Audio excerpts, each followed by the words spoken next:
네, 반갑습니다. 황금한원국 대표 박기입니다. 반갑습니다. 오늘 2022년 12월 23일 12월 올해 마지막 강의를 할 건데, 우리 창원 지역에서는 단감이 주 재배됩니다.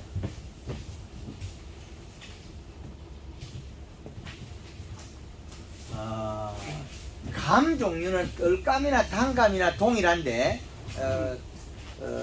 뜰감은 탄닌 성분을 가지고 계속 홍시가 되기 전까지는 불용화가 되기 전까지는 가지고 있는 거고, 단감은 어느 일정한 기간 지나면 탄닌 성분이 불용화된다. 그래서 단감. 뜰감, 단감, 당구리수는 많은 차이가 없습니다. 뜰감이 도리어 당구리수가 높은 경우가 많습니다. 탄닌. 그래서 감은 우리가 일단은 이 종묘로 시작하고, 종묘, 묘목. 묘목은 대목으로 시작하고, 대목으로서 보면 우리가 뜰감은 고염하고 친화력이 있어서 잘 접목이 되는데, 고염은 대목이 키울 때 씨앗 발화가 씨앗이 적기 때문에 씨앗을 껍질을 빨리 먹고 버려버려요. 떡잎을 안 되고 바로 버려버리는데, 감 종류는 이놈이 씨앗 속에 있는 영양소를 잎으로서 녹여 먹어요. 그럼 우리가 잎으로서 씨앗의 영양을 녹여 먹는 종들이 많이 없어요. 그래서 단감 종을 갖다가 공대라 그런 뜰감이나 일반 단감 종류의 씨앗으로서 종류를 만들기 좀 쉽지 않아요. 왜? 그 씨앗 속에 영양이 많으니까 씨앗이 발화대가 클 때 그 영양을 다 먹기 위해서 씨앗의 자체에 있는 영양소가 있다 생각하면 그걸 먹는다고 얘가 껍질을 버리잖아요. 그럼 다 먹지 않으면 껍질 안 버린다는 그런 결점이 있습니다. 그러면 단감을 첫째적으로 재배하거나 뜰감을 재배하거나 단감이나 똑같은 감입니다. 그 대목의 차이.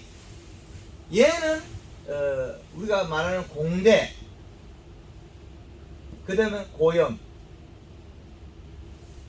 그 다음에 단감에서도 일부 종에서는 고염에서도 되기도 하고, 그 다음에 안 되는 종들이 많아요. 친화력 관계, 껍질에서 수액이 이동하는 교류하는 그 관계 때문이거든요. 그러면 채간부와 물간부, 그러면 이 나무들이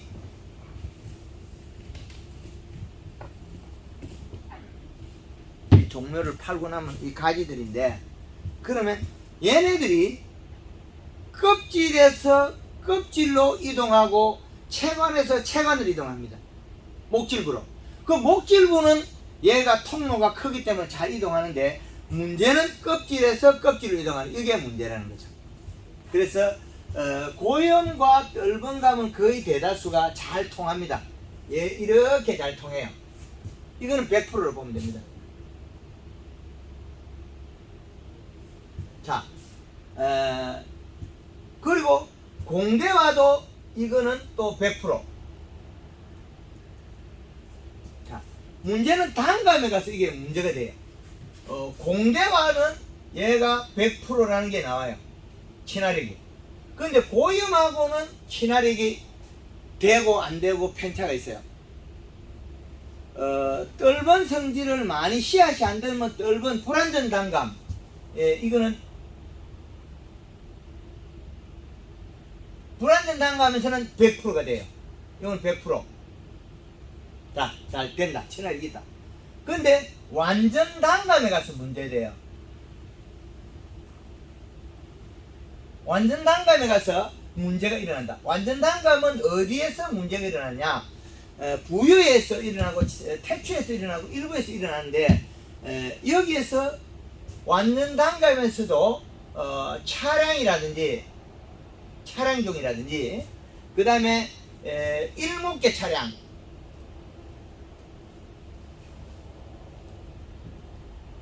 얘들은 100%예요. 친화력 100%까지 있어요. 전혀 작용이 없다. 그런데 단감도 되고 품질도 떨어지지 않고 다 되는데, 문제는 부유,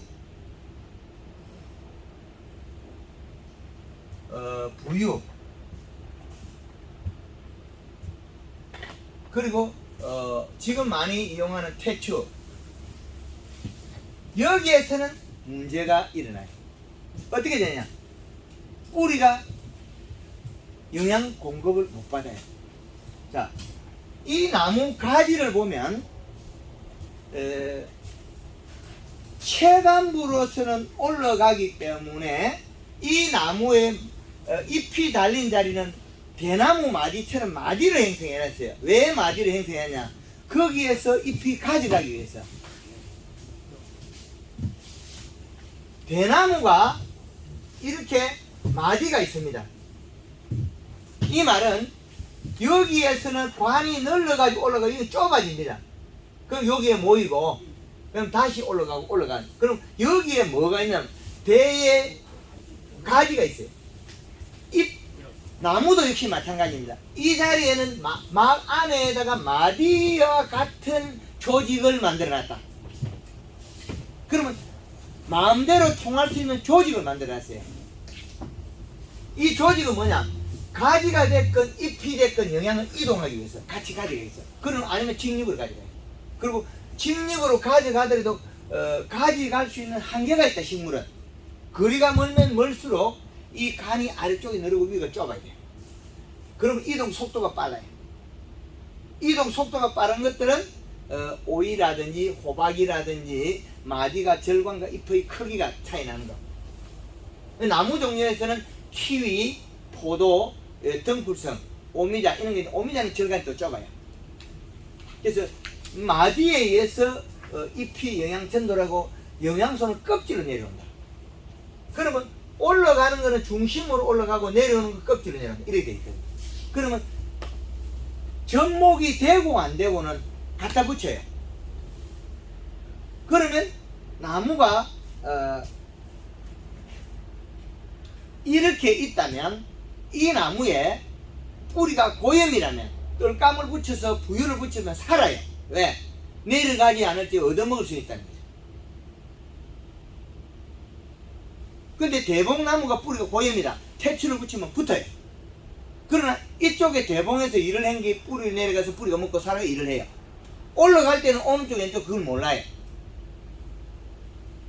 그러나 힘이 떨어지게 돼 있어요. 왜 떨어지냐면 식물은 이렇게 누워있다. 이 가지가 처지면 영양소를 많이 공급 못 받아요. 그러나 봄에 이 잎에다가 영양을 공급해주면 잎이 두꺼워지고 잎이 커져요.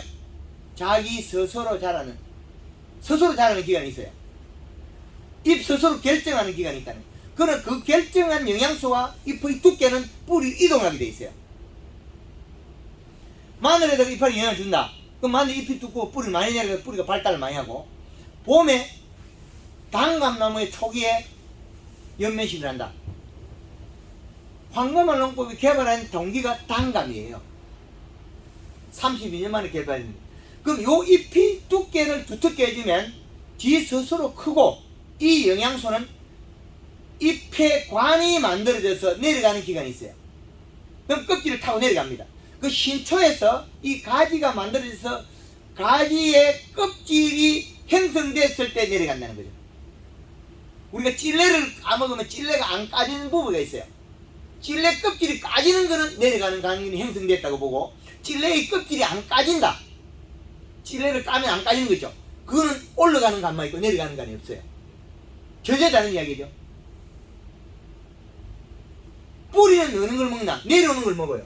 여기서 내려오는 거, 잎에서. 여기 내려오는 걸 먹고 뿌리는 잎에서는 밑에서 올라오는 걸 먹게 되죠. 그 뿌리는 소화를 하고, 여기 밑에 있는 뿌리는 토양에 있는 비료나 무기물 원소를 소화시키는 기관이고, 잎은 뿌리에서 온 영양을 소화시키는 기관이에요. 근데 얘는 온도와 수분과 영양에 비례하게 돼 있고 얘는 광량에 비례하게 돼 있고 함수량에 비례하게 돼 있다는 거죠. 그러면 여기에 있는 영양소가 많이 가면 얘는 어떻게 되겠습니까? 내려가면 이 나무는 내려갈 때 살을 찌워서 오는 관을 늘려주는데 이렇게 우리가 친화력이 없는 걸 접을 붙였다면 내려가지 않기 때문에 많이 안 내려간다.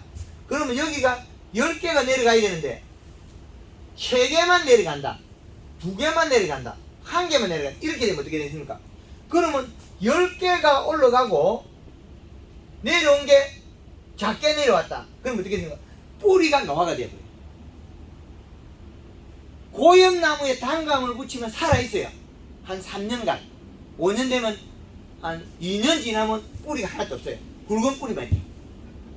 잔뿌리가 다 녹아버리고 없습니다. 왜? 내려가지 않기 때문에 세근이 영양을 공급 못 받아서 죽어버려요.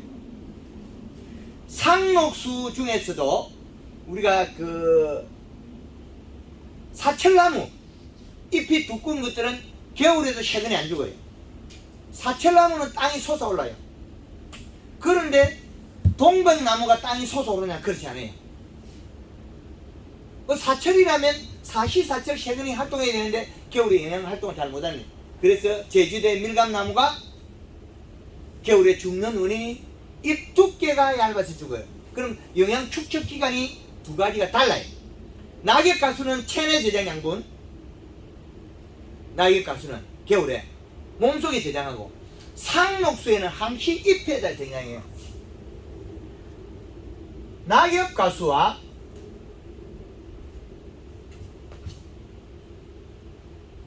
낙엽가수, 상록수, 상록가수 이 두 가지는 다릅니다. 체내 저장 기간이 다르다는 거죠.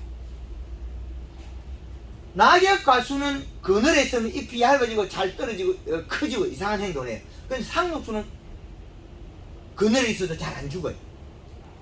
저장 기간이 다르기 때문에. 얘들은 낙엽가수는 목줄부에 저장을 하고 상록수는 잎에다 저장하는 그 차이 기간 때문에 그래요. 돈을 저축하는 기간이 다르다는 거죠. 그런 현상이다. 그래서 우리가 친화력이 없는 곳에 접을 붙이면 누가 잘못되냐면 뿌리가 없어져요. 힘이 뚝뚝 떨어져요. 그럼 접목했을 때 우리 지금 사이마스켓 포도라든지 뭐 이 키위라든지 이런 다양하게 접을 해요. 포도에서 대부 현상이 많이 일어나요. 뿌리는 팔뚝만 하고 위에는 이마탱. 그거는 여름에 고온 장애에 피해가 급격히 일어나게 돼 있어요. 뿌리가 일을 못하고 잎은 영양 정발을 많이 하고 영양 많이 먹어야 된다. 이런 현상이거든요. 그래서 대부 현상이 일어나는 건 좋지 않다. 그 소부 현상은 괜찮다. 뿌리는 크고 위는 적은 거. 뭐냐면 제주도 밀감에다가 뿌리를 탱자로 접을 붙인다. 그럼 어때? 소부 현상이죠. 지상부는 작고 우미에서 커요. 예화가 되겠죠. 그건 아주 좋은 거예요. 그럼 올라가는 게 적게 올라오고 내려오면 잘 내려온다는 거꾸로.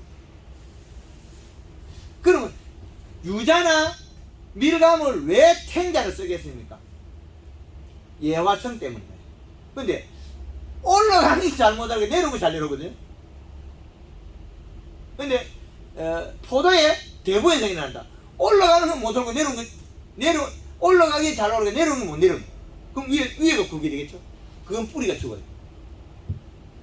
이런 대부 현상과 소부 현상 두 개가 달라요. 위가 굵어지느냐 아래 굵어지느냐. 이런 현상이 때문에 우리는 단감에서 공대라는 말이지 그 외종들에는 이 두 종류가 별로 없어요. 고염이라는 놈이 있다는 거죠.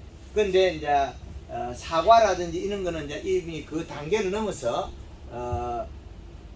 대목을 휘어서 묻어서 뿌리를 낸새 또 쓰는 방법이 있고 또 다 달라요. 그래서 뿌리는 누구의 영향을 먹느냐? 지상부 잎의 영향을 먹고 잎에서 잎의 영향을 받아서 뿌리는 올려준다. 그런데 우리가 제일 우리가 그 새우를 먹고 깨껍질을 먹어도 우리 인간이라는 동물이 소화시켜요. 그런데 콩나물 대가리 먹고 소화 잘 못 시켜요. 다르죠? 콩나물 대가리가 깨끗하기보다 다 조직이 무르거든요. 근데 콩나물 대가리 소화되나요? 그냥 나오잖아요. 그건 왜 나오느냐? 그러면 얘가 떡잎으로 사용한 게 얘는 올 때 요 떡잎의 영양소를 모든 동물이 못 먹게 바꿔놨어요. 요거 때문에 힘이 없어지거든. 콩을 심으는데 콩의 떡잎을 동물이 못 떼먹게 소화가 안 되면 안 먹잖아요. 그 바꿔놨는데 비둘기가 콩이 안 뜯어먹겠어요? 돌을 넣으면 믹스를 시켜버려요. 돌을 좀 먹고 소화를 씨를 부비가지고 요걸 녹여 먹어버려요. 그러니까 콩이나 떼어먹지, 사람은 그 콩나물 대가리에 새파래진 거, 노라진 것도 소화 안 되는데 새파래진 거 먹겠어요? 절대 안 먹죠. 소화기관의 관계 때문에 그래요. 그래서 진화를 하면서 식물들은 그 각각의 특성이 바뀌었어요. 그래서 단감을 보고 있는데 이 단감이 왜 떫으냐? 곤충이나 동물이 못 먹게 만들어낸 거예요. 원래는 떫감이죠. 떫은 감이죠. 그런데 이게 가지가 바뀌고 하는 일에 바뀌고 교배를 시키다 보니 단감이 나온 거예요. 원래는 떫감이죠. 그래서 그 다음에 단감이랑 우리가 재배하니까 문제는 어디에서 발생하냐? 여기에서 탄닌이라는 게 있고 독성이 있어요. 그럼 독성이 중화를 빨리 해주는 종을 우리는 좋아하게 된 거죠. 사람은 독성을 가져오면 안 되니까 간이 부담이 되게 나빠지겠죠. 마늘도 독성이 있어요. 그럼 우리가 어떻게 돼요? 씨를 담아 먹어버리죠. 독성을 딱 빼고 연소 딱 먹어버리죠. 장아찌를 담아 먹고 콩콩 찌어서 양념을 해가지고 요놈을 중화를 시키죠. 그래서 단감은 스스로의 탄닌 성분을 불용화, 느끼지 못하도록 바뀌었지 탄닌이 없어진 건 아닙니다. 떫감도 역시 동일합니다. 그런데 떫감은 이 떫은 맛 때문에 당이 떨어지게 보이나 결론적으로 보면 꽃감 같은 경우에 당불에서 한 30 몇 프로씩 올라와요. 말리있으니까. 쫀득이 말린 거 우리가 그 건조시킨 피 종류, 건시 말린 거 이런 종류 다르죠. 그래서 감을 재배하는데 제일 중요한 게 대목과의 관계, 이게 정립이 되어야 된다. 그래서 단감은 씨앗이 제일 큰 종들이 중국에서는 이따만히 큰 것들이 있는데 한국에서는 거의 대다수는 부유 단감이 씨가 제일 큰 걸로 거의 평균화되어 있습니다. 그런데 이 씨앗이 문제는 종목에서 발화율이 낮다. 발화는 좋은데 발화는 잘 됩니다. 이거는 한 100%에 가깝게 됩니다. 이제 여기서 나와가지고 정상적으로 된 게 바라쉘 문제. 왜 그러냐? 요 씨앗이란 자체에서 나왔는데 여기에서 떡잎이 들어있어요. 떡잎이 요 영양소를 녹이 먹기 때문에 이 종들이 아열대 지방에서 자라면서 그 씨앗이 밑에 들어가서 올라오면서 이 영양소를 다 먹게 돼 있어요. 그래서 발화가 되게 되는데 우리가 심을 때 깊이의 두께에 따라서 얘가 어떻게 되느냐, 온도에 따라서 얘를 다 못 녹이 먹고 몸통만 자라버리고, 그럼 줄기만 이렇게 꿀꿀하게 자라가 안 되는 경우도 있고, 얘를 못 녹이 먹어서 생겼다. 그래서 돌감씨 작은 씨앗을 하면 요 양이 적으니까 빨리 껍질을 버리는 성질이 돼요. 고염이 씨앗이 적기 때문에 빨리 쓰고 껍질을 버려버려요. 그런데 돌감도 작은 씨앗을 쓰면 바라쉐가 좋습니다. 요 차이. 바라쉐. 요게 기본 골격의 일부다.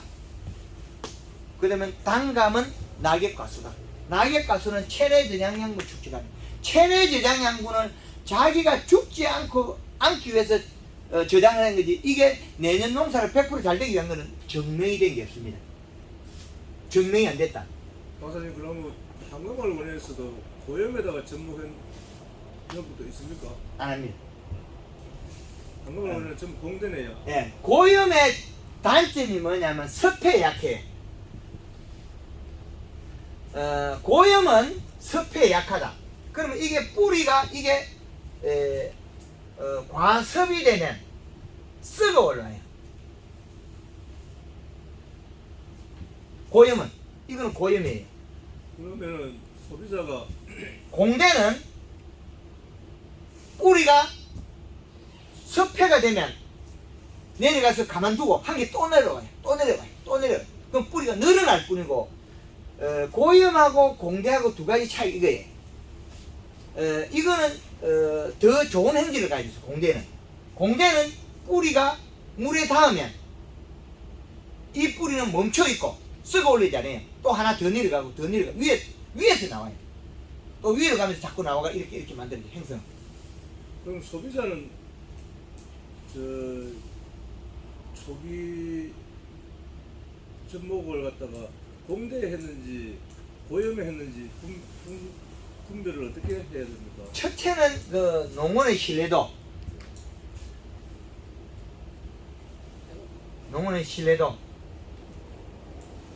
자, 여기에서 준하고 그 다음에 그 고염은 뿌리가 딱딱해요.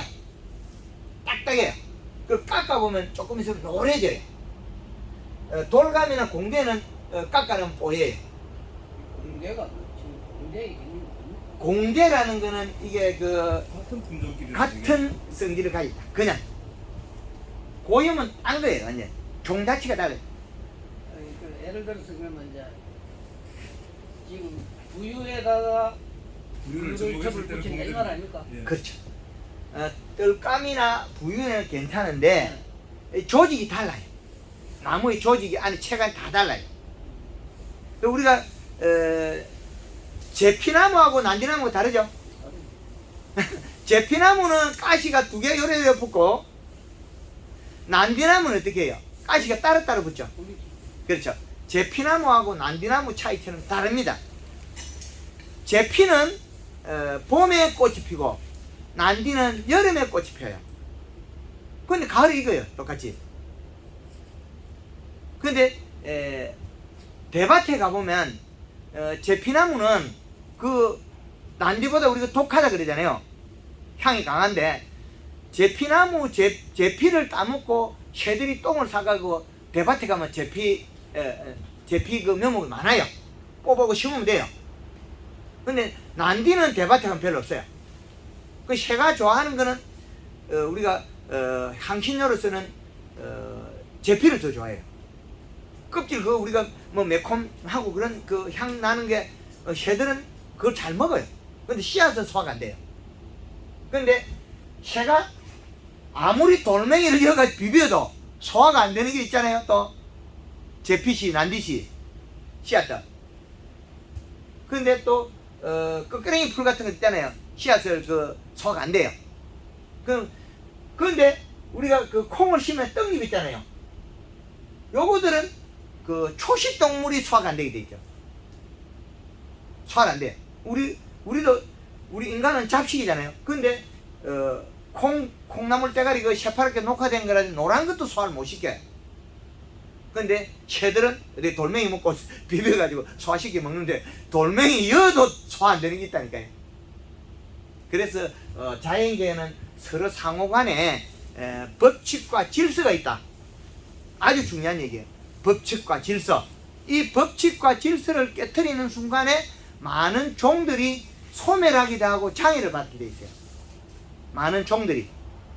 우리가 뭐를 더 겁내나요? 미국에 있는 뭐 대포로 미사일을 겁내나요? 코로나를 더 겁내고 마스크 쓰고 있잖아요. 과거에는 뭐 큰 사자를 겁내고 뭐 호랑이를 겁을 냈는데 이제는 호랑이 사자 겁내는 사람 아무도 없어요. 멧돼지보다 더 겁내는 거예요. 코로나를 겁을 내고 있다니까요. 그 시대에 따라서 상호간에 이동에 따라서 감염의 병원체가 서로의 부동산 투기라든지 이런 관계 때문에 또 코로나 때문에 서로 상호 간의 이 결집이 달라진다. 네, 그래 보면 되겠습니다. 요게 근본은 요렇게 해석됩니다. 그리고 이제 단감을 재배하면 문제가 제일 처음에 당면하는 게 토양 조건이에요. 경사도가 지금은 이제 논에 재배하기 때문에 이 경사도를 한 5도 정도 밀어라. 여기와 여기가 거리가 100m라면 이 거리가 여기에서 5%의 경사도를 유지해라. 경사를. 그래 물 빠진 거. 그래 두덕을 만들어라. 그렇지 않고 최근 우리가 몇 년 전에 할 때처럼 그냥 팽팽한데 포크랭 구덩이 쭉 파놓으면 얼마 있으면 몇 킬가 배수가 안 돼요. 그래서 5%의 경사도 두덕을 형성해라. 그 다음에 심는 제식거리. 제식거리는 이 종을 갖다가 앞으로 얼마간에 키울 거냐 이게 딸린 거예요. 나무는 열매 열릴 때까지 최소한 3년에서 한 5년 정도, 성목은 한 7년으로 봐야 돼. 야, 7년에서 돈 나와서 얼마를 써먹을 거냐? 그럼 제식거리에 해당해. 7년에서 우리가 5년을 더 쓰면 13년이고 7년에서 7년을 더 써먹으면 14년이에요. 앞으로의 모든 종들은 이제는 15년 정도의 주기를 봐야 됩니다.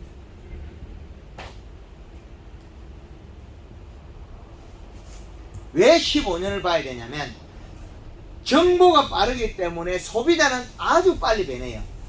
복숭아 종류 좋은 거 나오면 금방 가격이 올라가요. 소비자의 정보가 빨라 있어요. 이제는 인터넷에 잘 팔리는 곳에 부자가 되고 정보를 오픈 안 하고 기술 없는 그냥 댓글이 안 좋으면 그냥 추락해버려요. 그래서 앞으로는 그 품종의 특성에 따라 좋았다가 나빠지는 게 짧다. 주기가 짧게 다가온다. 이렇게 보시면 되겠습니다. 그래서 제식거리와 생존형은 제식거리를 왜 우리가 그 경제 수명을 계산해야 된다. 이거는 경제 수명. 경제 수명. 그러면 여기에서 이제 우리가 어떻게 심을 거냐?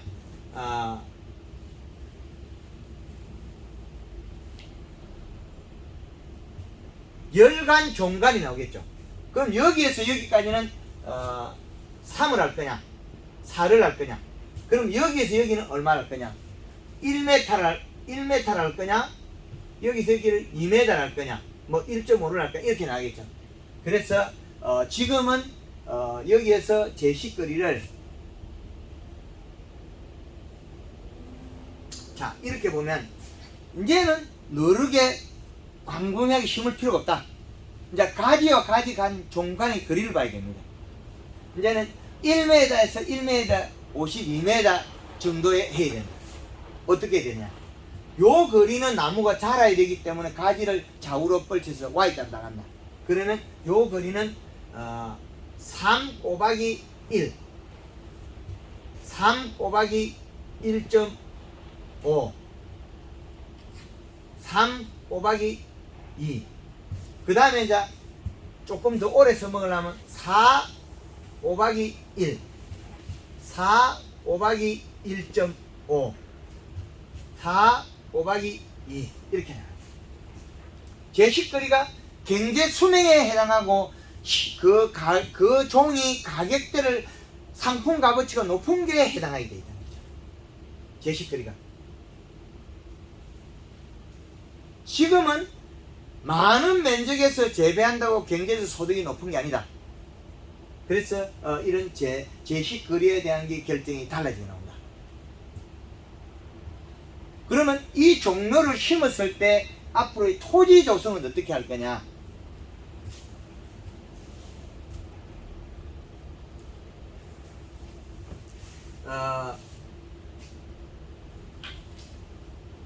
백평 기준으로 해서 퇴비를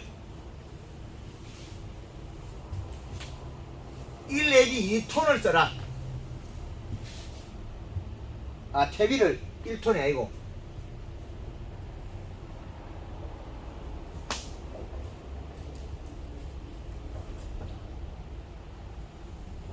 음, 200평에 5톤을 썼으니까 5톤이니까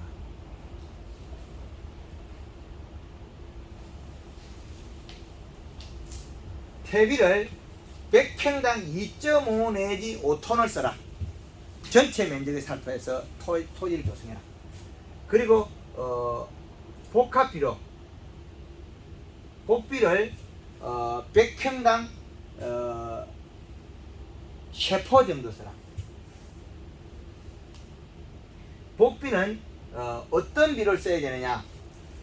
여기에 퇴비에서 인상과 가리가 많으니까 30-10의 8 정도, 명품 300 정도로 써줘라. 30-10의 8 정도 써줘라. 복비. 안 그러면 요 소리 해도 괜찮아요. 왜 괜찮냐면 퇴비 속에 인상과 가리가 많기 때문에 그렇게 사용해요. 그러면 이 시값을 얼마나 잡아야 되냐? 비료의 이 시값을 보면 요 계절의 이 시값이 나오니까 이건 별개로 요 정도로 조성하면 된다. 그러면 이제 심는 방법은 어떻게 할 거냐? 묘목을 심는 방법. 묘목은 이것이 단감의 묘목인데, 이 묘목을 지금 이게 이렇게 크다고 해서 우리가 이렇게 심느냐? 아니라는 거죠. 자, 이렇게 하면 이게 묘목이 커요. 한 2m 넘게 되겠죠. 근데 이걸 다 심으면 안 돼요. 다 잘라요. 앞으로는 이 방법도 또 나올 거예요. 이제는 묘목을 더 바쁘니까 앞으로는 이 자체를 심을 거예요. 이미 이 자체를 심었으면 요렇게 딱 다리가 제끼면 끝나죠. 만들면 돼요. 수형만. 그러면 이미 얘는 옆으로 1m가 커 있어요. 그러면 요거 각도를 더 낮추면 어떻게 되냐면 더 각도가 멀어지죠. 1m 한 2-30까지 가겠죠. 2폭이 심었던 3폭이 심으면 빨리 따먹는 게 관건이죠. 초기 투자비에 해당하는 게 아니고 전체 수익에 해당하는 사업이에요. 농업도 이제 경제성을 유발을 얼마나 시키냐 그 차이예요. 이렇게 쓰면 직립으로 자라고 눕히면 어떻게 돼요? 또 직립으로 자라요. 그래서 이 방법에 이놈을 키워놓으면 뿌리가 형성하는데 많이 흔들려요. 그럼 처음부터 자제가 필요해요. 그래서 지금은 이제 권유하는 종로 그 심는 방법이 분을 떠서 심으면 단과 묘목이 잘 자라요. 왜 분을 떠서 심는 종으로 택하냐면 감 종류 외들은 거의 대다수 잎이 나오고 눈이 부풀면 뿌리가 나와요. 그런데 감은 안 나와요. 한 5월 20일까지 안 나와버려요. 잎이 이렇게 나왔을 때 안 나와요. 그 잎 두께가 얇으면 또 뿌리가 안 나와요. 이건 아주 이상한 짓이에요. 그래서 흙을 달고 있으면 좋더라. 그거는 우리가 종묘를 생산해서 우리가 몇십 년 경험으로 팔다가 남은 종묘 이게 답을 묶어놨다는 말이에요. 주르륵. 근데 밑에가 다 굵었어요. 비었다는 거죠. 쥐가 기어다니고 두들이 기어다니고 비었어요. 그런데 그 답을 속에 안 죽은 나무를 보니까 흙이 한 주먹 붙어 있더라. 그게 안 죽어요. 그래서 핫지를 분을 뜬다. 그 분을 뜬 묘목을 심을 때 이놈들이 자세히 보면 여기 눈들이 있어요. 근데 눈들이 가다가 여기 가서 이제 크기 시작해요. 근데 요 아래는 작아요. 그럼 요 거리가 20cm 밖에 안 돼요. 접목에서 눈이 나서 여기 20cm 밖에 안 돼요. 요 제일 큰 눈을 잘라버려요. 제일 큰 눈을 딱 잘라버려요. 그러면 종묘는 불과 이렇게 큰 나무를 굵기만 굵고 체내 저장 양분이 많아질 뿐이지, 요거는 여기서 접목에서 그러면 실제로 요 거리는 20cm 밖에 안 되는 20cm. 큰 눈을 두면 어떻게 한 놈이 크게 자라거든. 큰 눈을 두고 싶으면 큰 눈을 아래쪽으로 돌리나요. 큰 눈이 위에 있으면 이렇게 자르는데 요 눈이 큰 게 있으면 요 눈만 자라고 요거 안 나와요. 왜 이렇게 심느냐? 앞으로는 위로 키울 겁니다. 지금은 종로 이렇게 키우면 훨씬이 많아요. 키우다가. 그래서 앞으로는 종로는 니어가 심어라. 그래서 직립으로 몇 년 키워서 한 번에 수행을 만들어라. 그래야만 경제적 허실이 적다. 경제성이 높다. 그래서 앞으로의 단감 종묘는 거의 대다수의 종묘는 앞으로 누워 심는 제도로 많이 변화를 줘야 되겠다. 그래야만 가지를 적게 잘라버린다. 이 옆으로 뻗는 하수형의 행지를 많이 가진 종들이 있고 하수형의 행지를 안 가진 종들이 있어요. 직립성을 가진 종들은. 그거는 옆으로 개장성을 하려면 매번 가지를 계속 잘라가 버려야 돼요. 키웠다가 자르고 키웠다가 자르고 이렇게 하면 경제적으로 생산량이 줄어드는 거예요. 그래서 바로 키우면 빠르다.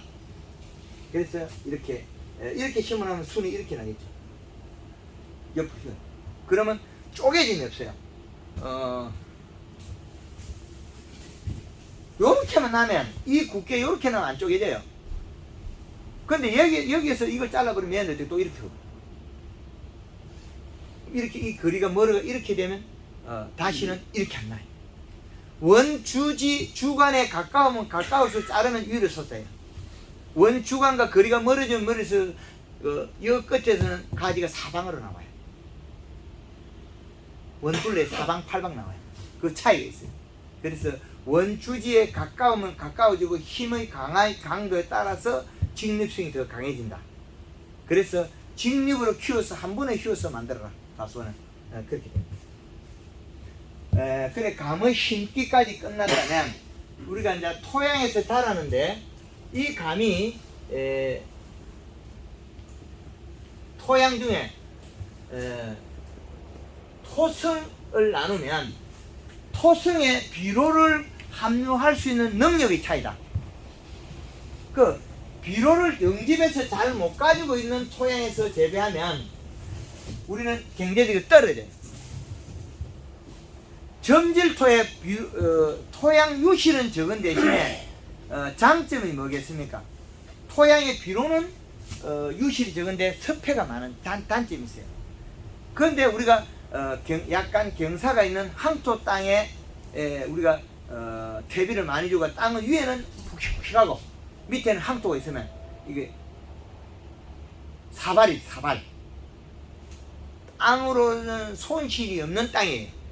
그런 땅에 있는 과실들이 당도가 높은 거는 비료를 주면 밑으로 내려갔다가 그냥 멈춰 있는 거예요.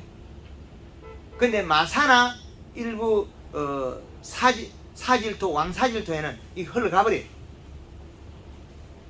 그래서 우리가 나락농사, 우리가 먹는 식량하는 거는 찰땅에 있는 벼농사 지은 거, 나락을 식량을 하죠. 모래땅에 있는 쌀은 식량을 안 하죠. 맛이 없으니까. 찰땅에 있는, 찰진 땅에 있는 토양 입단이 미시하고 부드러운 땅에는 비료가 결집을 잘해요. 잘 뭉쳐 있어요. 저끼리 달라붙어 있다는 거, 요게 플러스와 마이너스 근이 달라붙어 있어요. 전자 전극으로. 그런데 토양 입단이 굵은 거는 비료가 많이 못 달라붙어요. 다 도망가 버린다. 흘러가 버리죠. 그래서 사질 땅이냐 그 땅 토성, 이게 완전 점질, 중점질, 중사질, 왕사질. 자, 토양의 토성의 등급을 4가지 등급으로 분류할 수 있다는 거죠. 토양의 토성의 등급. 우리가 토양의 토성의 등급을 4가지 등급으로 나누면 우리가 항토 땅에서는 단감이 맛있다고 많이 선전해요. 우리 집 땅은 항토 땅이 돼서 맛있다. 우리 집에는 뭐 찰땅 바지기 되어서 쌀이 맛있다. 그 말은 토양의 무기물 원소가 많이 응축되어 있다는 거예요. 도망한 거, 유실한 거예요. 그 박 회장님 창녕에 그 하리 마을 있지? 예, 하리 마을은 물 대고 나면 그 다음날에 물 빠져버려요. 거기 가을에 어떻게 그 땅이 내가 물 빠짐이 이렇게 잘 일어나는지 알 수가 없어요. 가을에 마늘을 심고 봄 돼서 가면 0.2밖에 없어요. 거기서 조금 내려 그 마을에서 땅 제일 좋다 하는 거, 그거 가보면 0.6이 나와요. 0.6이 나오는 땅은 물 한 번 되면 일주일을 가요. 그런데 0.2가 내는 마늘밭은 비료를 똑같이 주는데 가을 비가 오고 나면 마늘밭에 비료가 없어요. 다 도망가 버렸어요. 0.2밖에 없어요. 아무리 농사를 잘 지으려고 마늘을 예를 들어서 마늘 양이 안 나와요. 쌀도 맛이 없어요. 그거는 토양 입단의 굵기 때문에, 차이 때문에 그 흘러나가는 거죠. 그래서 우리 옛날 어른들이 봄에 풀을 나무 잎을 베 가지고 그걸 삭혀 가지고 갈고 썰이고 자꾸 썰어요 위에. 그러면 보드란 땅을 깔아앉혀서 비료나 이 영양소가 흘러가지 않게 물을 못 새게 만드는 거죠. 그게 그 방법이 옛날에 점질화 시켜서 벼농사를 짓게 만든 거죠. 점질화 시켜서. 그래서 이 등급에 따라서 사과에서 이 등급을 나눠서 하니까 100평당 사과의 성목에서 비료를 요것들은 우리가 일자로 쪽쪽 심어놓은 것들 사과가 이제 비료 규격화될 수 있는 땅에, 요거는 비료를 20일 우리 복합 비료 요소 합해서 2 내지 3포. 농사에 사과 좋아요. 그런데 중점질에서는 3포에서 이게 중점질에는 4포에서 5포더라. 5포. 그러면 중사질은 5포에서 6포. 왕사질은 7포 이상이 되더라고요. 이 비료 차이가 나요. 이렇게 비료의 응집력의 차이가 나더라. 조사를 해보니까. 그러면 이 비료에 사용한 비료의 기준값을 또 설정해야 돼요. 그러면 우리나라에서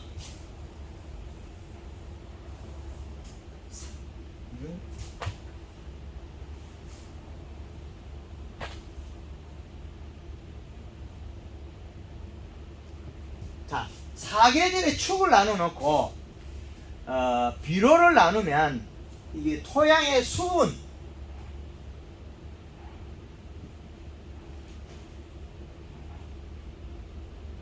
자, 토양의 수분은 35에서 45% 나누면 끝납니다. 그 남은 거는 계절에 따라서 비료량이 다를 뿐이에요.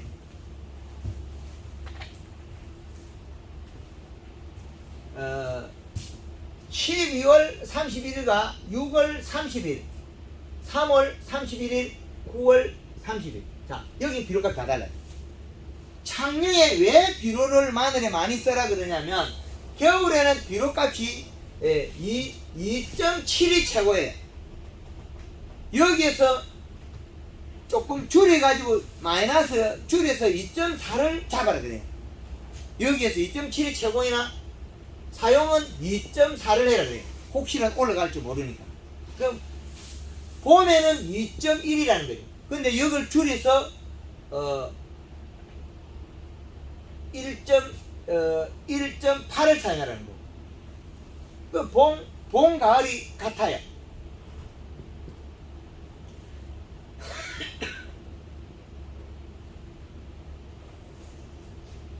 여름에는 1.8. 이 말은 계절에 비료의 기준을 만들어내면 창녕 마늘이 박회장이 여기 여름에 더위 때문에 그렇거든요. 그래서 요소로비를 지원해주기 때문에 요소 추비를 하는 거예요.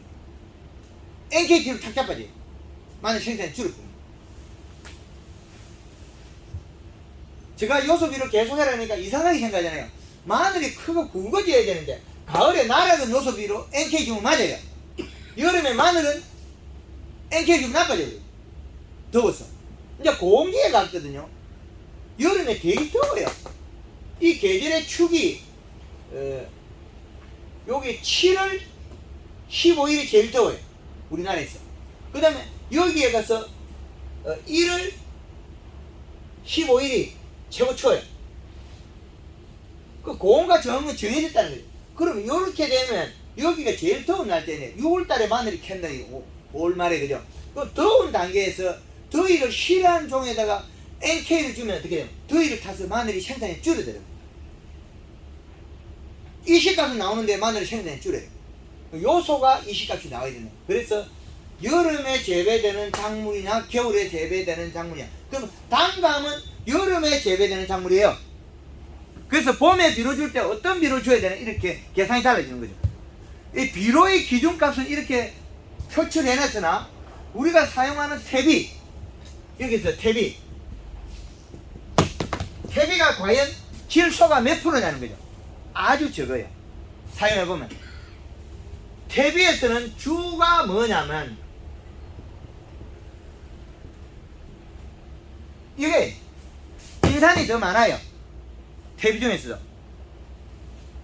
그러면 인산이 많은 비료를 쓰는데 단감이 크지 안 커지죠. 더위만 탈 뿐이에요. 나무 몸뚱이에 청태만 끼죠. 이 나뭇가지에 이 묘목들은 깨끗해요. 왜? 인산이 그래 가다 안 됐으니까. 근데 단감 나무는 가지 사이에 보면 청태엽기가 10%예요. 제주도 밀감도 그래요. 사과나무도 그래요. 우리나라에서 인산 가다를 재배되기 때문에 국가적 경제적 손실이 크다는 거예요. 복합비도 무조건 인산을 집어넣어가지고 나쁘게 하는 거예요. 근데 여기에 퇴비 들어있는 인산 꺼낼 수 있나요? 퇴비 주면 인산을 빼고 뭐 살 수 있고, 그러나 우리는 비료는 인산이 없는 비료를 살 수가 있어요. 요소도 살 수 있고 가리도 살 수 있고 NK도 살 수 있고 다 살 수 있어요. 근데 인산이 있더라도 장애 안 받는 건 질소량을 늘리면 돼요. 그러면 그냥 우리가 알게 모르게 농사를 지으려면 단감에 비료를 뭘 줘야 되느냐? 기비는 언제 줘야 될 거냐? 뿌리가 5월 20일에 나오면 5월 초에 주면 돼요. 그럼 비가 안 오면 그 전에 줘놔야 되고. 그러면 3월 말이나 눈 나기 전에 일을 마치자면 4월 달에 들어서서 기비를 주면 좋다.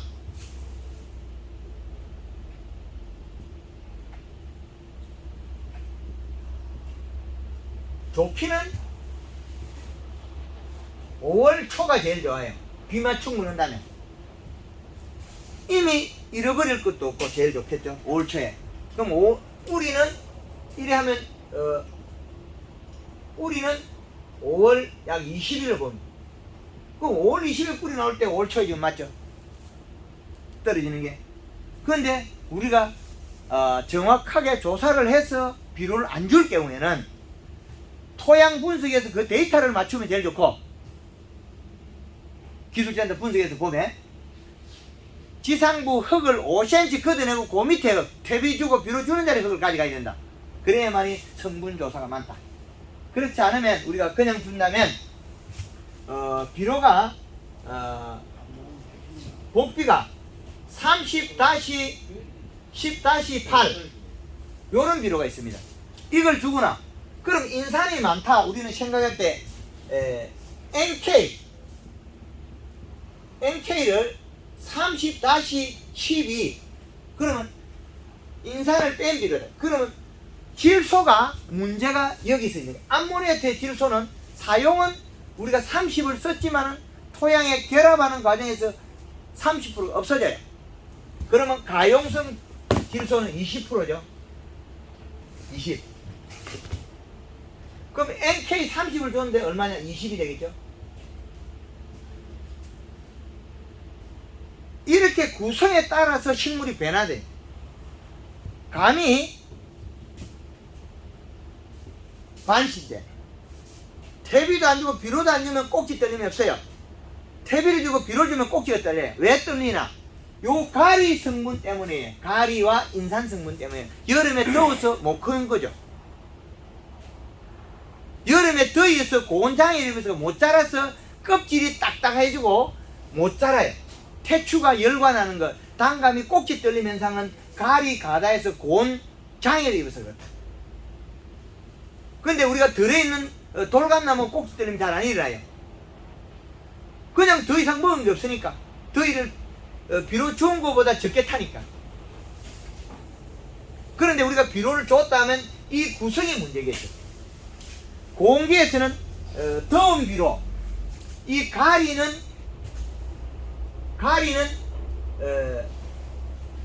고온을 만들어요. 그런데 이 질소는 저온을 만들어요. 그래서 겨울에 마늘밭에 요소를 주면 얼어 죽어요.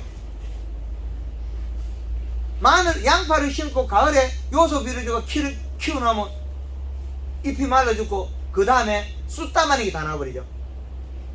그래서 양파를 늦게 심고 안 얼어 죽게 만들고 설탕을 지배하는 거예요. 이런 원리. 그래서 가리는 따뜻한 비료, 고온성이다. 요소는 저온성이다. 이 두 가지가 어마어마하게 중요하다. 잎이 고온장애를 받았느냐 안 받느냐 대사량이 다르다. 그래서 고온장애를 받으면 과일이 껍질이 두꺼워져요. 올해 단감들이 많이 있어서는 껍질이 두껍고 꼭지 떨림이 일어나고 여기가 상부 열과가 생긴다. 그 말은 여름에 못 컸다는 거예요. 여름에 못 자랐다. 여름에 자라지 못했다. 감이. 무엇 때문에 그러냐? 가리 성분이 많이 있었다. 왜? 봄에 비가 작게 와서 퇴비에 가리 성분이 쉽게 나가지 않았다. 소금이. 복합비료 줬는데 비가 작게 와서 땅에 그냥 잠자고 있었다. 흘러나가지 않았다. 그래서 공기에 장애를 줬다. 그리고 우리가 추비를 여름에 추비를 줬다.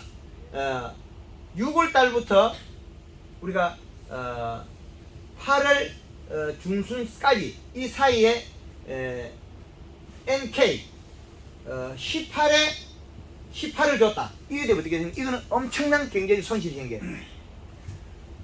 여기에 18이라는 이 요소는 가스가 빠지면 12.6으로 바뀌어요. 그러면 더운데 가리를 더 많이 먹게 되어 있죠. 그럼 이 중간에 우리가 가리 추비를 했다. 가을에 감을 빨리 따르고. 그러면 이것도 경제적 손실이 일으켜요. 이 시기에 먹어야 될 비료는 구성이 여기 위에 있다. 서산에 생강이 죽는 원인이 요겁니다.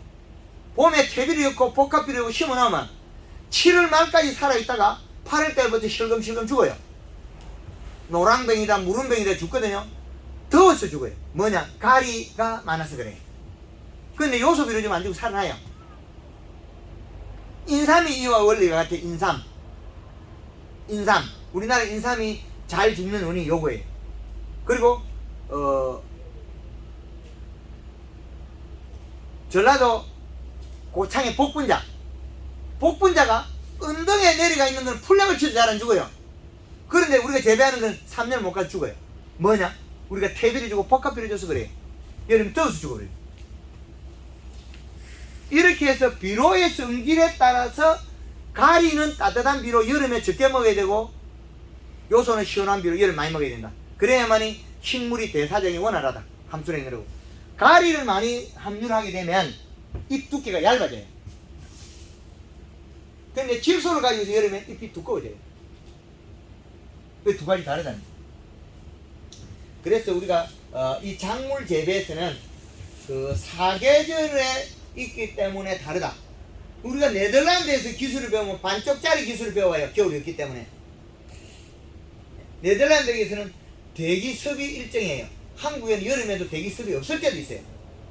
아주 건조할 때이기 때문에. 그래서 한국에는 우리나라의 계절의 특색이 맞는 농법을 개발해서 써야 돼요.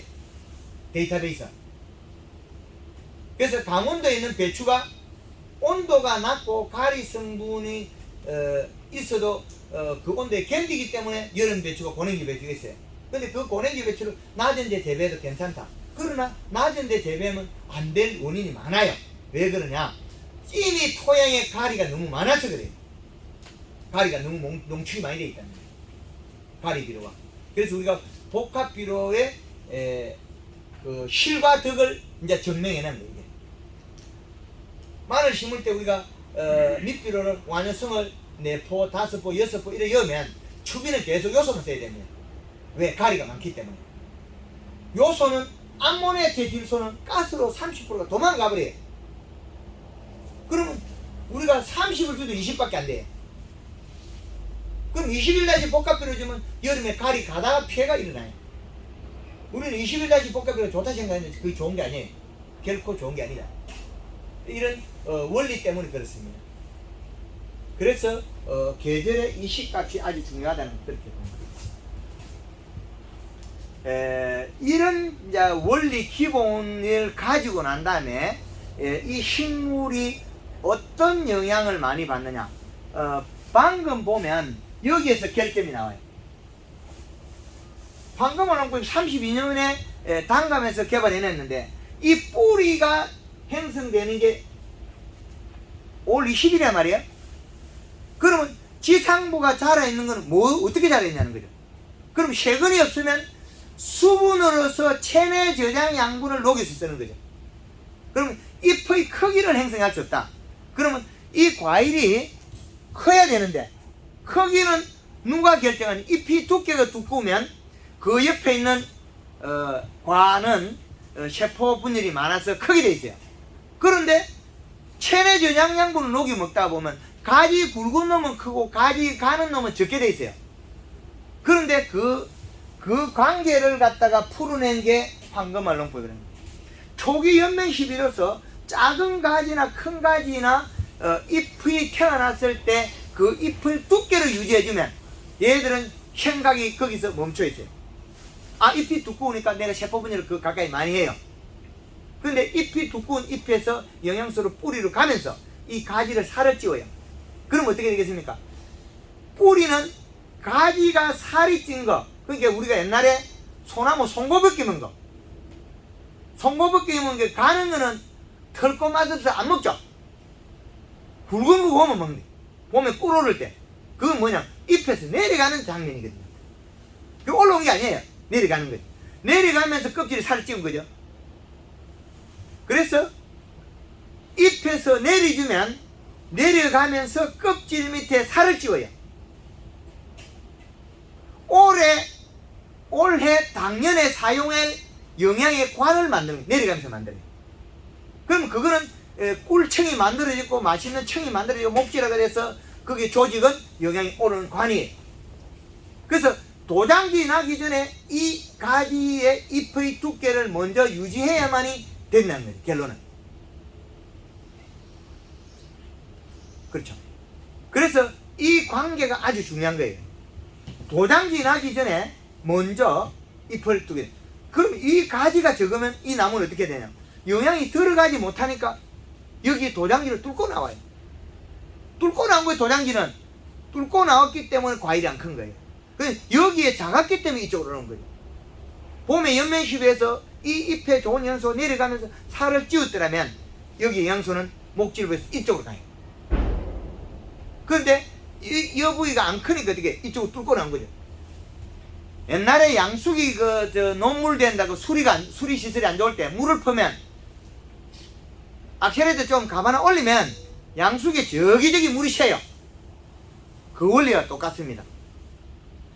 끝에 있는 기관이 영양을 못 받아들일 때 도장이 연하고, 전정을 안 하면 도장지가 절대 안 나게 돼 있어요. 전정을 안 하면. 왜? 여기에서 많이 여러 개가 먹을 곳이 있으니까 영양이 다 가버려요. 근데 단감 재배하면서 전정을 해서 그 결과를 크게 만들기 위해서 더 많이 자르고 많이 영양 전달을 하는데, 문제는 여기에서 있어요. 여기에서 초기 연면 시비를 안 하면 잎 두께가 안 두꺼워진다. 잎 두께가 안 두꺼워지면 잎의 크기가 작아진다. 잎은 뿌리에서 안 오는 기간까지 우리는 계속 도와줘야 돼. 잎이 두꺼워지고 거기에서 내려가면서 살을 찌워야 된다. 요거 찾아내는데 제가 32년 세월이 걸렸어요. 그래서 황금어농법을 개발해낸 거죠. 원리와 방법은 그 책에 있는 내용과 동일합니다. 여기에서 5월 20일에 뿌리가 나오기 때문에 그래요. 단감이 눈이 움직이 4월 5일 되면 볼록하게 나오기 시작해요. 4월 10일 되면 잎이 나와 있어요. 근데 4월 10일에 뿌리가 나와있냐? 뿌리는 절대 안 나와요. 언제 나오냐? 5월 20일. 이 관계의 식을 못 풀어내면 상부의 과일과 하부의 과일이 크게 차이 나요. 그런데 황금알롱구에서는 하부의 과일, 가는 가지에도 과일을 크기를 편차를 줄여버리죠.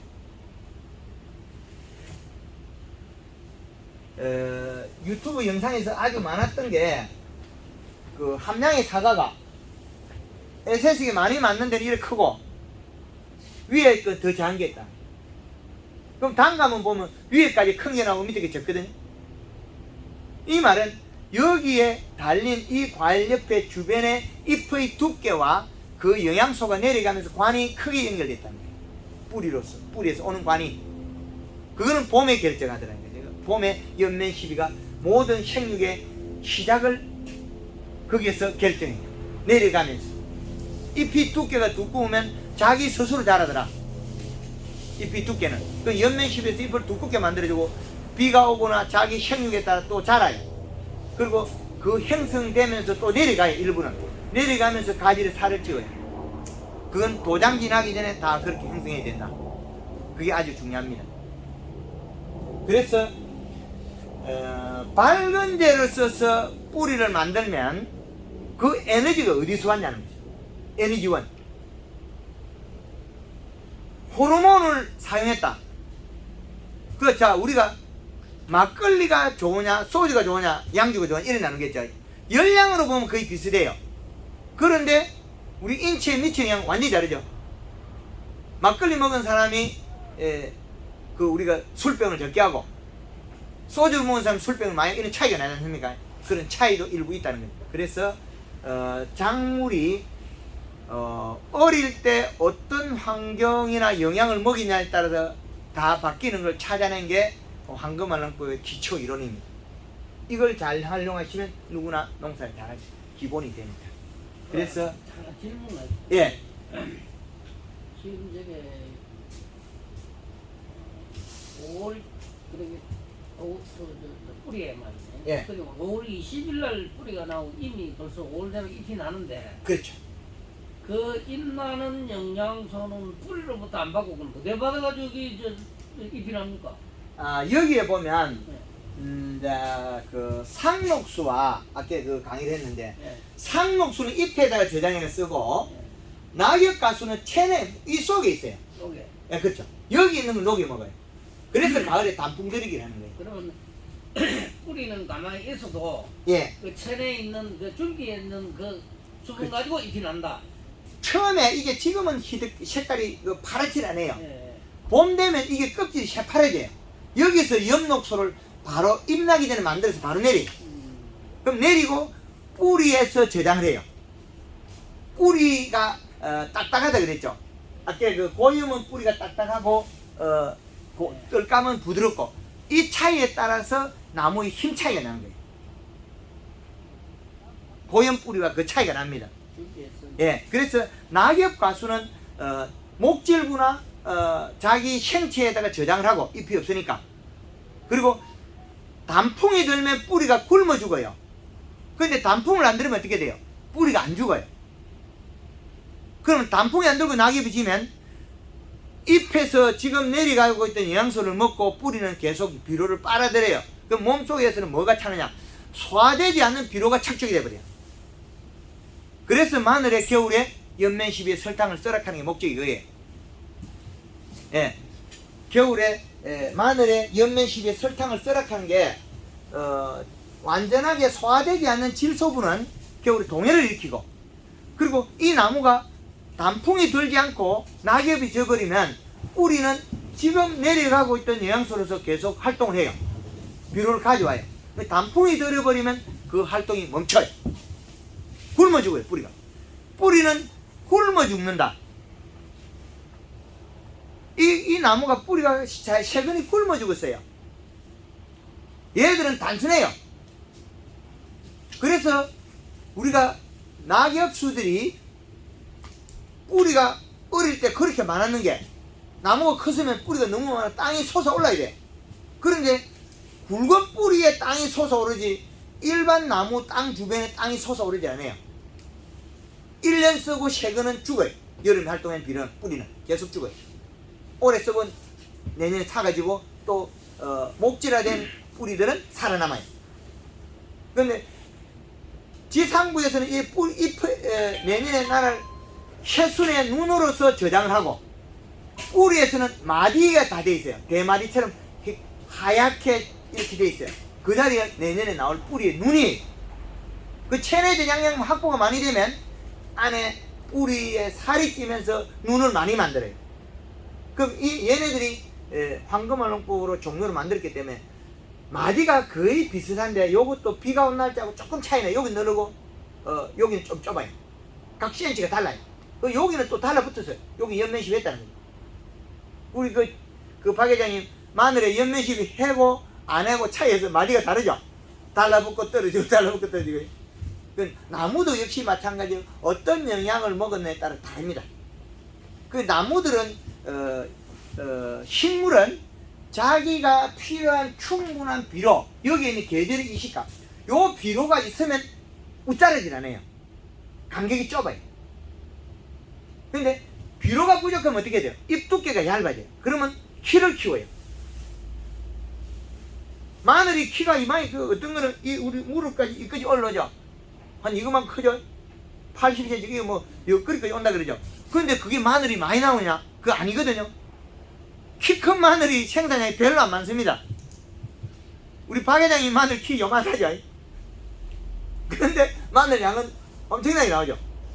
이와갖고 키를 키우면 영양 이동하는 시간만 걸려요. 왔다리 갔다리 시간만 걸리고 전부 수분 정말 많아요. 그래서 제가 키를 줄였죠. 마늘 키를. 마늘 키를 줄이고, 잎이 길어진 그 원인은 햇볕이 적고 잎 두께가 얇고 길어져. 이렇게 지금 여기 갖다 놓은 마늘 있잖아요. 요거 요 놈을 두면 어떻게 잎이 크냐면, 봄에 갖다 놓으면 이 잎이 70cm까지 커요. 근데 밭에 있는 잎은 절대 70cm 안 크죠. 햇볕을 적게 보면 마디가 늘어져요. 쭉쭉쭉 늘어져요. 왜? 햇빛 보려고 쭉 늘어요. 근데 요 식물이 원래 그래요. 그런데 거기에다가 설탕물은 절대 안 크죠.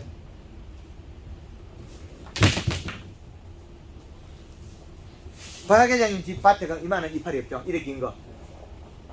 안 크죠. 우리 설탕을 먹고. 근데 이거 어떻게 돼요? 이놈이 갑자기 커 있잖아요. 햇볕을 안 먹더니 이놈도 커지고 있잖아요. 뭐 따뜻해?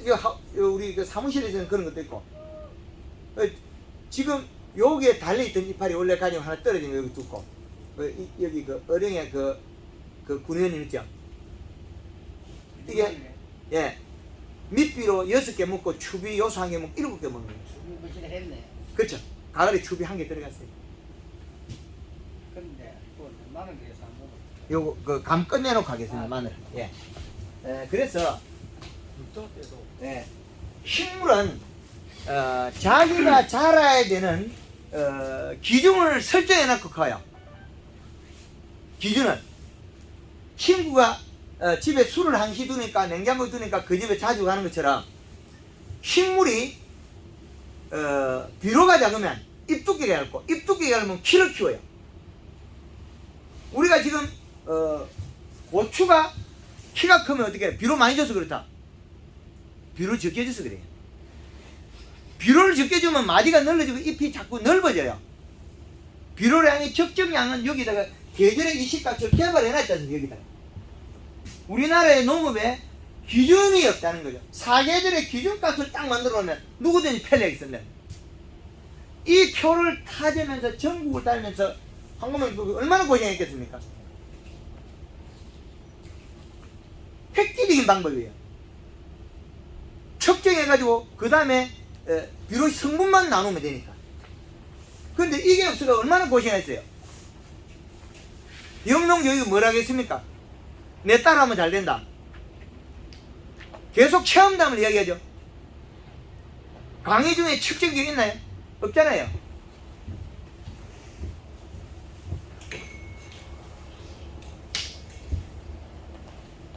측정기는 누르면 5초 안에 답을 줘요. 그러면 요 놈을 갖다가 마늘밭에 딱 꽂아가지고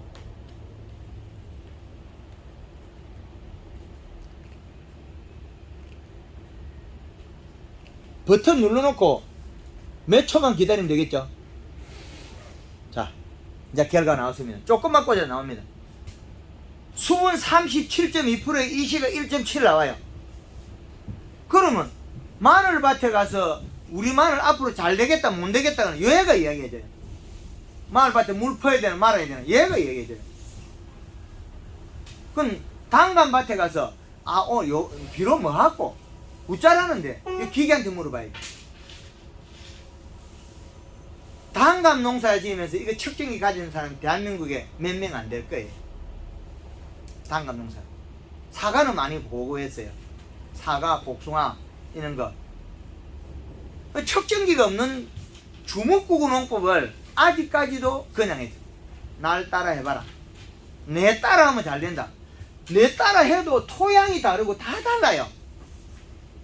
세밀하게 분류를 해야 되는데 포도밭에 가서 여름에 포도가 복합비료 주고 퇴비 주니까 안 커요. 왜? 소금이 많아서 그래요. 요소 주면 잘 커요. 포도가 당도 올라가고. 단감도 더우면 안 커요. 뭐 때문인가? 가리 성분이 많아서 그래요. 계절에 맞게끔 측정을 해서 그 기준값을 맞추면 돼요. 여름에 고온기에는 우리가 물을 줄 때 꼭 질소를 같이 줘야 돼요. 질소 비료를. 그래야만이 함수량이나 더입이 있게 타요. 그런데 여름에 가문다고 가만두고 있으면 안 돼. 물만 주고 잎 두께가 아무리 물을 줘도 잎이 안 두꺼워져요. 여름에 가무면 꼭 물뱅크에다 요소를 갖다 부어놨든지 아니면 물 떨어지는 자리에 요소를 던져놔야 돼. 질소를 먹여야 잎이 두꺼워져요. 시원해졌어. 복합비료 주면 NK 잘못 주면 더 잎이 도로 얇아져요. 더위를 더 많이 타요. 요소 다 묶어놓으면 더 안 될 거니까. 그래서 아주 중요한 게 질소와 가리의 성질. 요소는 시원한 비료, 여름이 좋겠죠. 가리는 따뜻한 비료, 겨울이 좋겠죠. 그래서 우리나라의 계절의 축을 나누면 7월 15일이 있고 8월 23일 처서가 있어요. 이때 온도 떨어진다 소리. 처서의 요 시기에 뭘 해야 되나? 요 시기에 NK 18-18을 쓰면 되겠죠. 이때는 18- 써도 괜찮아요. 이때는 18-NK 써도 괜찮아요. 종전에 질소랑 관계 시기에 따라서 또 달라지기도 하는데 이때는 18-NK를 쓰면 어떻게 되냐? 요게 가스가 빠져나가면 12.6이 돼요. 그 12.6의 질소와 18의 가리라는 거예요. 근데 그 전에 주면 나빠져 버려요.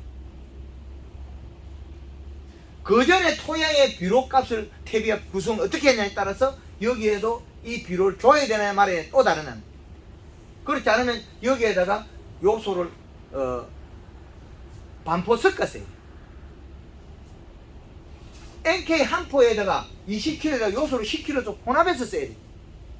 그래야만이 그 계절의 비료량이 맞아진다. 이렇게 돼. 과일이 쑥쑥쑥 못 컸던 이유는 우옇게 못 컸던 이유는 가리 가다에서 고온 장애 때문에 그래요. 우리가 감나무 밭에 가서 자세히 보면 사과밭이나 이렇게 보면 과일이 못 크는 원인이 보여요. 눈으로 세밀하게 보면 이게 더위를 타느냐 함수량이 드느냐 이게 다르다는 거죠.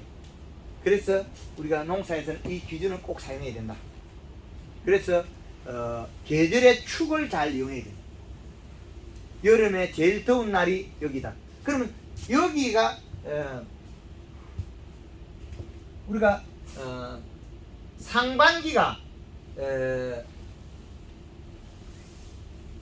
7월 15일 이 이후에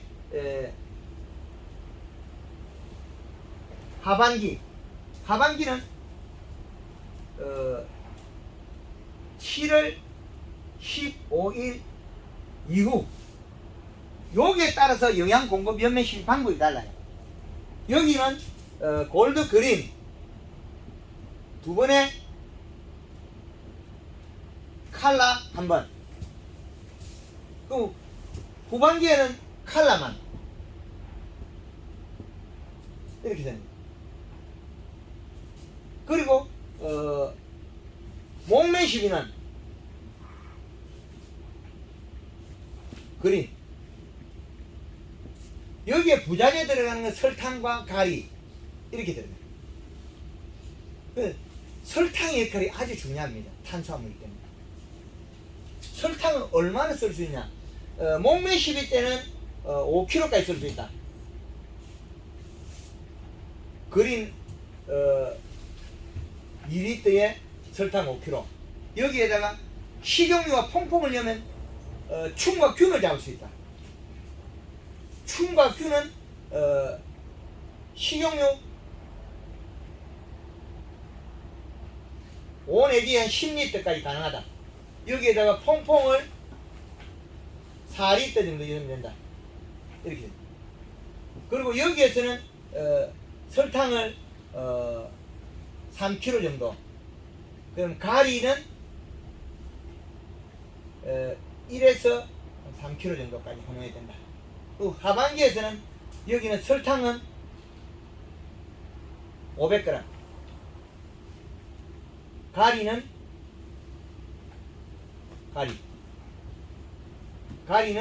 1에서 2kg 정도까지.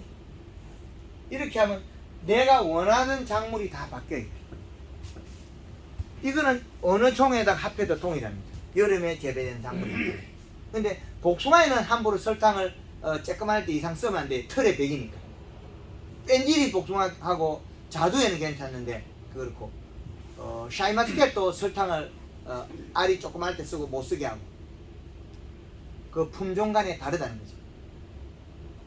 이제 저기 식용유 5리터에서 10리터 또 퐁퐁 4리터 이거를 기준치를 말씀을 안 해주네. 그리고 물 500에. 그렇지. 예, 물 500에 넣으면 된다. 여기 어서 교육받으면 텃밭 농사 아니거든요. 아니 그 저기 잎이 나왔을 때는 치면 안 되죠. 그렇죠. 잎이 나왔을 때는 이제 그 종에 따라서 좀 차이 나는 거. 여름에 그 기름 소독은 고추에서는 그 우리 공이 신태수식 해버리는 방법 하거든요. 그래서 이걸 썸으로 인해서 여기에 신초의 뿌리가 나오기 전에 잎을 살을 찌우라는 거거든요. 근데 칼라를 왜 한 번을 쓰느냐? 칼슘이 많이 들어간다고 좋은 건 아니에요. 멈춰버려요. 대사작용의 기준값이 있다. 기준이. 그래서 이렇게 구성합니다. 그거는 그러면 그린 2회 살포할 때도 그린하고 저 설탕 3kg하고 가리 가리. 3kg도 똑같이 써도 괜찮아요. 네. 그렇죠. 설탕이 1에서 3kg까지. 왜 이걸 만드냐면 태추 같은 나무들은 꽂는 분을 빨리 만들지 않으면 쑥꽃이 생긴다버려요. 그리고 큰 나무에 이 속에 있는 쏙까지 그거를 갖다가 도장지 나기 그늘지기 전에 꽃눈을 부여시키기 위해서 여기 저 가리가 들어가는 거예요. 대사적인 거는 생식기능을 부여시킵니다. 과장님 그럼 지금 상반기에 7월 15일까지인데 그린 2회하고 칼라 1회하고 하면 상반기 3회 살포한다 그죠? 로테이션을 세 번치가 되는 게 아니고 로테이션을 내가 횟수에 따라서 얘는 바뀌니까 횟수에 따라서 그 이제 여기에 나와 있는 거나 그를 응용을 잘 하셔야 돼요. 내가 올해 농사를 잘 지을 건데 어떻게 잘 지을 건데 횟수는 내가 좁혀도 된다. 비가 오거나 늘려야 된다. 잎의 대사정에 따라서 그 뿌리가 없는 시기에 이때 제일 중요하다는 거죠. 뿌리를 빨리 만들어줘야 돼. 말씀 그렇게 이해하고 5월 20일까지 그린 2회 칼라 1회를 살포해야 되나 이렇게 아니요. 생각했는데. 로테이션은. 그래서 앞으로는 옛날에 우리나라에서 미국식으로 돌아서 하늘에 쿨러가 돌렸어요. 가수원에. 그런 다음 물 전량한다고 이제 점적으로 내려갔거든요. 바닥에 물을 뿌리거든요. 그래서 일부 농가에서는 사이마스켓이나 이런 데 잎에다 물을 뿌려요. 왜? 생산량을 늘리기 위해서. 황금알 농가에서는 앞으로 이제 그 종에 따라서 잎에 물을 꼭 뿌려야 될 게 나와요. 그럼 단감이 우리가 이런 크기 차이, 이게 단감이라고 봤을 때 이 크기 차이, 작은 게 돈을 덜 받을 것 같으면 요걸 키우면 되는데 큰 게 돈을 더 받겠죠. 그럼 크게 만드는 방법이 잎의 크기와 두께라는 거예요. 그러면 연면 시비 뿌리가 안 나온 시기에 연면 시비 해서 늘리자면 맹물 시비가 필요하다는 거예요. 그 비가 온 뒤에 하다 그렇게 하라는 목적이 거기 있다는 거죠. 그 사용 목적이 정확하게 정립되어 있는 거죠. 아주 이게 디테일하게 잘 정립되어 있다는 거죠. 병해충 방제용 약제하고 혼용은 가능합니까? 됩니다. 골드그린이나 칼라를 물에 혼용을 하면 pH가 뚝 떨어져요. 5점대로 떨어져요. 그럼 약 흡수가 좋아요. 몇번 한번 물어볼게요. 예. 우리가 작물을 재배하는데 위에서 맹물 시비를 하러 가는데 시설이 안 되는 거는 기계로 SSB를 쳐가지고도 거의 효과가 날까요? 나옵니다. 나오는데 이제 계절의 힘을 잘 이용해야 돼요. 계절의 힘을. 그래서 비가 오기 전에 살포할 거냐, 비가 오고 난 뒤에 살포할 거냐. 비가 오고 난 뒤에가 우리 약치기가 불편하죠. 네. 그래서 사과밭에 탄저병을 많이 하는 거예요. 매일 비 오기 전에 약치고 전철 치으면 분을 뺏기고 나빠지는 거죠. 근데 비 오고 난 뒤에 빨리빨리 치는 것 같으면 더 병을 안 해요. 영양도 역시 마찬가지예요. 자라고 난 다음에 3일만 지나면 잎이 굳어버리가 안 자라요. 자기 영양소를 가지고 비가 오고 난 뒤에 3일만 되면 잎이 다 자라버려요. 그럼 어떻게 해요? 여기 힘줄이 굳어버려요. 딱딱해요. 연면시비 하면 잎이 두꺼운 거 어릴 때는 여기 붙어 있어요. 고사리가 크게 되려면 부드럽고 이렇게 주먹을 쥐고 쭉 올라와요. 왜 주먹을 쥐고 휘어지느냐? 나무 받치면 피해가려고. 적당히 여기가 각도를 꺾었어요. 요래가다 받치면 지가 부러지니까. 고사리는 요렇게 약간 꺾었어요. 요렇게 비끼가려고. 똑똑합니다. 근데 그게 밑에 에너지가 많고 굵은 놈은 안 펴요. 그래서 우리는 잎에다가 영양을 자꾸 먹이고 오물이 나야 되거든요. 그 잎이 커진다는 거죠. 잎이 큰 것들이 과실이 거의 대해서 크다는 거죠. 근데 키우면 단점이 있거든요. 그 설탕으로 탄수화물 공급을 줄여버리거든요. 작고 두껍게 면적을 활용할 수 있다는 거죠. 그래서 설탕이 들어가는 거죠. 이제 이해되죠? 그러면 비를 이용하고 비가 안 올 때는 7일이에요. 비가 안 오면 7일 만에 연면시비 하겠죠. 박 회장이 마늘에 7일 만에 하니까 그 이유죠. 비가 오고 나면 빨리 하라 그러죠. 자주 안 하는데도 비 올 때는 무조건 하라 그러죠, 제가. 왜? 비가 오기 전에는 지가 영양을 만들었어요. 비가 오면 어떻게 해요? 한 번에 다 써버렸거든요. 그럼 완전히 실업자가 돼버린 거죠. 자라고 잎에서 영양을 안 하니까 멍청해지고 시간을 까먹고 있어요. 마늘에 연면시비를 자주 하면 좋겠지만 그것도 못 할 때는 비 오고 내년에 하라 그러거든요. 비 올 때는 지가 이게 적당히 비가 안 올 때는 맞아요. 뿌리도 먹고 왔다 갔다 해. 천천히 왔다 갔다 해. 비가 오면 어떻게 잎의 영양 한 번에 쫙 빠져 내려가요. 그럼 더 내려갈 게 없겠죠. 그럼 뿌리가 굶어요. 그래서 비 오고 난 뒤에 박 회장님 바로 지는 거 어떻게 원래도 금방 들어가 있어요. 또 일 잘해.